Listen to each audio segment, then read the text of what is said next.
வலி வந்ததற்கு வாழ்க்கையை சபிக்காதே. உன்னை பலமாக்க வாழ்க்கை எடுத்த முயற்சி அது. நீ அழும் இரவுகளை நான் பார்க்காதென்று நினைக்காதே. நீ துடிக்கும் ஒவ்வொரு நொடியும் நான் உன்னுடன் தான் இருக்கிறேன். மகனே, வலி இல்லாமல் யாரும் ஆழமாக மாறவில்லை. காயம் இல்லாமல் யாரும் வாழ்க்கையை புரிந்து கொள்ளவில்லை. நீ இப்போது இழந்தது ஒரு மனிதனாக இருக்கலாம், ஒரு கனவாக இருக்கலாம், அல்லது ஒரு சந்தோஷமாக இருக்கலாம். ஆனால் நீ இழக்கக்கூடாதது உன் மனசு. உன்னை காயப்படுத்திய வாழ்க்கையே ஒரு நாள் உன்னை உயர்த்தும். வலி வந்தால் உடைந்து போகாதே. அமைதியாக வலிமையாக மாறிக்கொள்.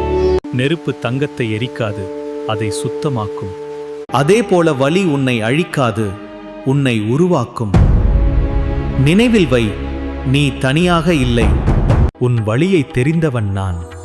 உனக்கு துணையாக உன்னோடு எப்பவும் இருக்கிறேன். துணிந்து செல்.